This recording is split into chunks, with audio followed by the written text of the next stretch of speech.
lonely and I felt like I didn't fit in. So I wasn't always as focused as I should have been on school. And I did some things that I'm not proud of. And I got in more trouble than I should have. And my life could have easily taken a turn for the worse.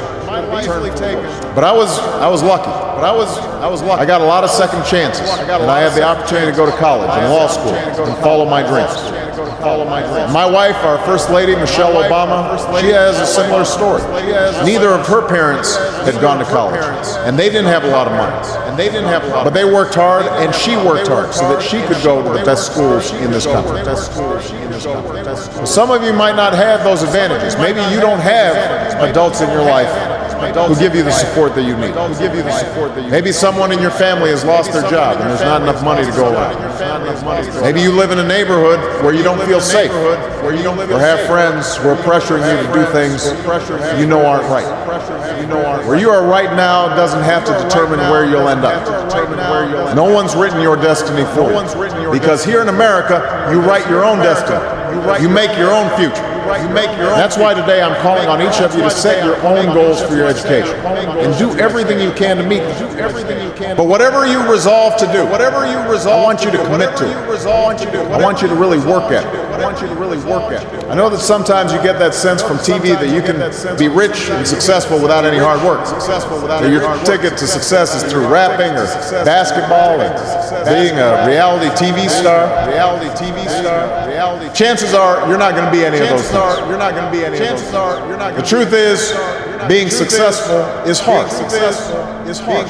You won't love every subject that you study. You won't click with every teacher that you have. Not every homework assignment will seem completely relevant to your life right at this minute. And you won't necessarily succeed at everything the first time you try.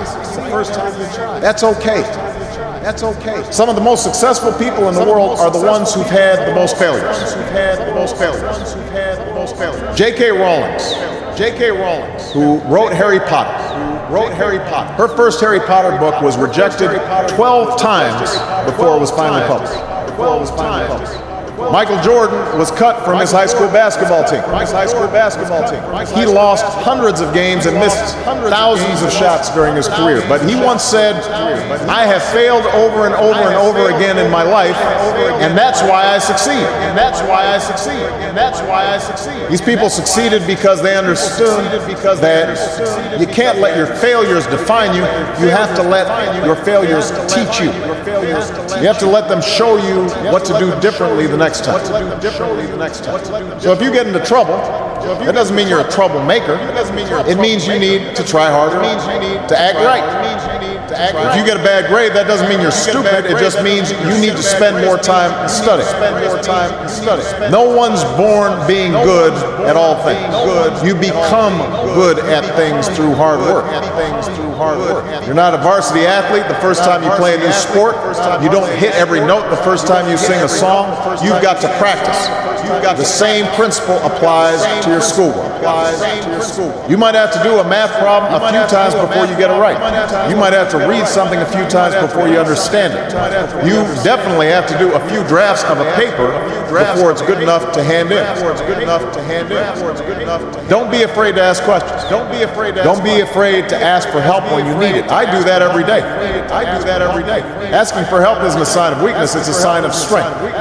Because it shows you have the courage to admit when you don't know something, and that then allows you to learn something new.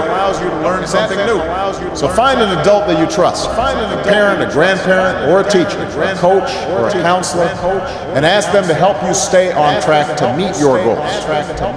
And even when you're struggling, even when you're discouraged, when you feel like other people have given up on you, don't ever give up on yourself. Because when you give up on yourself, you give up on your country. The story of America isn't about people who quit when things got tough. It's about people who kept going, who tried harder, who loved their country too much to do anything less than their best. Failure is terrible, but necessary if you are going to try something hard, if you're putting yourself out there in some way, there are going to be times where you screw up or you don't succeed. And I think that the most important thing is to learn from those failures. And to have a sense of resilience, and be able to examine what is it that I did not succeed at, why didn't I succeed, and what do I need to do better. When I talk to young people, I always tell them, worry less about what you want to be, and worry more about what you want to do. We know that too many young men in our community continue to make bad choices. And I have to say, growing up, I made quite a few myself. Sometimes I wrote off my own failings as just another example of the world trying to keep a black man down.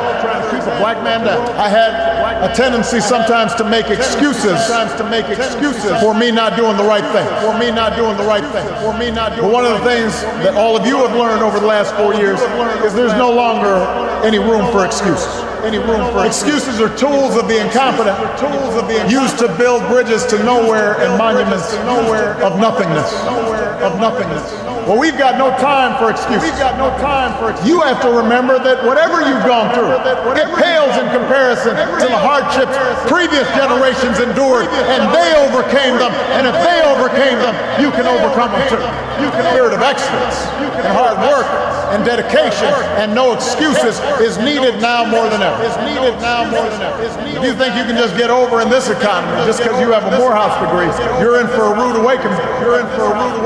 But if you stay hungry, if you keep hustling, if you keep on your grind and get other folks to do the same, nobody can stop you.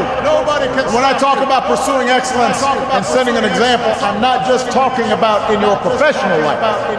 Be the best husband to your wife. Be the best father you can be to your children. Because nothing's more important.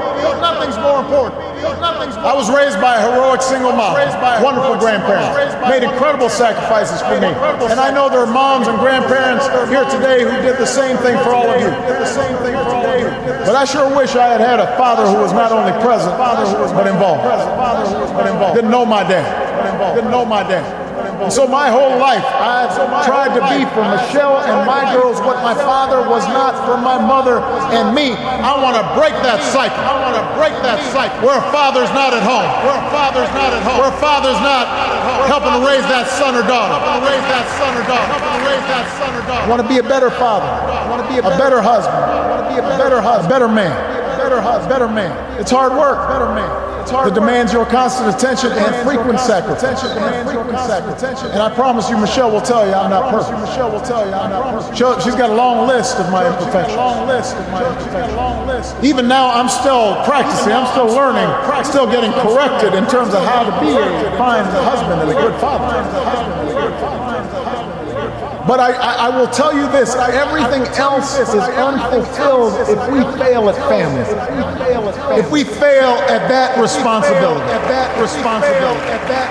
I know that when I am on my deathbed someday, I will not be thinking about any particular legislation I pass. I will not be thinking about the policy I promoted. I will not be thinking about the speech I gave. I will not be thinking about the Nobel Prize I received. I will be thinking about that walk I took with my daughters. I'll be thinking about a lazy afternoon with my wife. I'll be thinking about sitting around the dinner table and seeing them happy and healthy and knowing that they were loved. And I'll be thinking about whether I did right by all of them. So be a good role model. Set a good example for that young brother coming up. If you know somebody who's not on point, go back and bring that brother along. Those who've been left behind, who haven't had the same opportunities we have, they need to hear from you. You've got to be engaged. On the barbershop, on the basketball court, at church. Spend time and energy and presence to give people opportunities and a chance. Pull them up, expose them, support their dreams. Don't put them down. We've got to teach them just like what we have to learn, what it means to be a man. It's up to you to widen your circle of concern. And everybody, no matter what you look like or where you come from, what your last name is, it doesn't matter. Everybody gets a chance to walk through those doors of opportunity if they are willing to work hard enough. Success may not come quickly or easily, but if you strive to do what's right, if you work harder and dream bigger, if you set an example in your own lives and do your part to help meet the challenges of our times, then I'm confident together we will continue the never-ending task of perfecting our youth.